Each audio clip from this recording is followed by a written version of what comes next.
নমস্কার বন্ধুরা, সুজাতা কিচেনে আপনাদের সকলকে স্বাগত। অনুষ্ঠান বাড়ি গেলেই আমরা ডাল খাই, আর কাতলা মাছের মাথা দিয়ে ডাল খাই।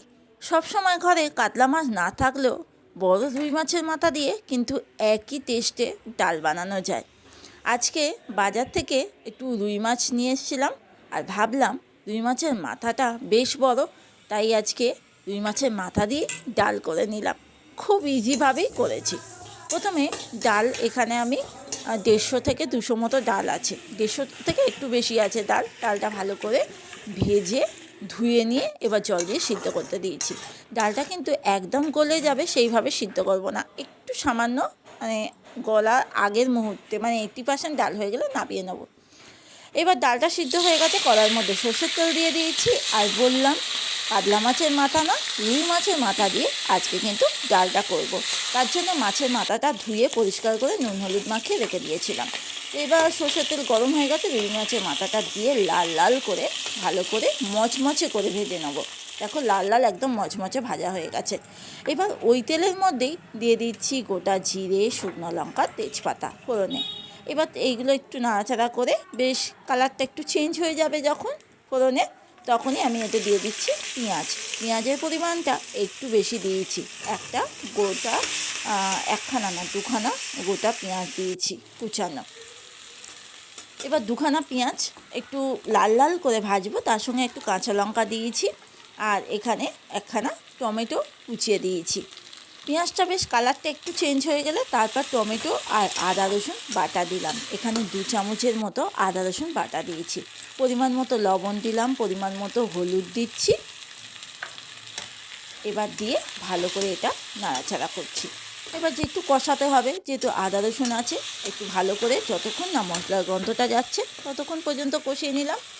তারপরে দিয়ে দিচ্ছি এই ভেজে রাখা মাথাগুলো দিয়েও একটু কষাবো, যাতে মাথাগুলোর মধ্যে এই মশলাটা ভালো করে ঢুকে যায়। সুন্দর করে কষানো যেই হয়ে যাবে, মোটামুটি রান্না অর্ধেকের বেশি হয়ে গেল। কষানোটার উপরই সব কিছু। আর এদিকে তো ডাল সিদ্ধ করা আছে, এবার সিদ্ধ করা ডালটা দিয়ে দিচ্ছি এর উপর। সিদ্ধ করা ডালটা দিয়ে ভালো করে নাড়াচাড়া দেবো। আর নাড়াচাড়া এই ডালটা না একটু ঘন ঘনই কিন্তু ভালো হয়। আর পুরো এই টেস্টটা রুই মাছের মাথা দিয়ে করলে কী হবে, পুরো অনুষ্ঠান বাড়ির মতো টেস্টটা হয়েছে। ডালটা বেশ খানিকক্ষণ ফুটেছে, তারপর নামানোর আগে আমি ঘি আর পরিমাণ মতো একটু চিনি দিয়েছি, কারণ স্বাদটা একটু ব্যালেন্সে আসার জন্য। আর তার সঙ্গে দিয়ে দিয়েছি গরম মশলাগুলো। আর যেই ঘি গরম মশলা দিয়েছি, খুব সুন্দর একটা গন্ধ বেরোতেও শুরু করেছে। ডালটা একদম রেডি হয়ে গেছে। আর এইদিকে আলু পেঁয়াজ ভাজা বসিয়ে দিয়েছি। আজকে অন্য কোনো রান্না করব না, এই ডাল আছে আর তার সঙ্গে এই ভাজা। সত্যি কথা বলতে এই ডালের সঙ্গে অন্য কিছু করলে আর ভাতের সঙ্গে খেতে ইচ্ছা করে না, শুধু এই ডাল হলেই খাওয়া হয়ে যায়। ওই জন্য ভাবলাম একটু আলু দিয়ে পেঁয়াজ দিয়ে ভেজে নিই। ডাল পেঁয়াজ ভাজা একদম রেডি। ব্যাস বসে পড়লাম ভাত নিয়ে, ভাত তার সঙ্গে ডাল আর তার সঙ্গে ভাজা। ব্যাস এই সামান্য রেসিপি দিয়ে অসাধারণ খাওয়া দাওয়া। আজকের রেসিপিটা খুব সিম্পল হলেও আশা করি ভালো লাগবে। ভালো লাগলে যারা চ্যানেলটাকে সাবস্ক্রাইব করোনি, পাশে থেকো, একটু চ্যানেলটাকে সাবস্ক্রাইব করে দিও। আজকের মতো আসছি বন্ধুরা, আবার চলে আসবো অন্য কোনো রেসিপি নিয়ে।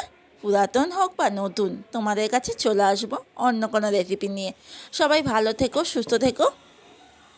আর আমি তাড়াতাড়ি খেয়ে নিই গরম গরম ভাতের সঙ্গে, আর এইরকম গরম গরম মাছের মাথার ডাল, আর তার সঙ্গে আলু ভাজা দিয়ে দুর্দান্ত লাগছিল। সবাই ভালো থাকবেন, সুস্থ থাকবেন, টাটা।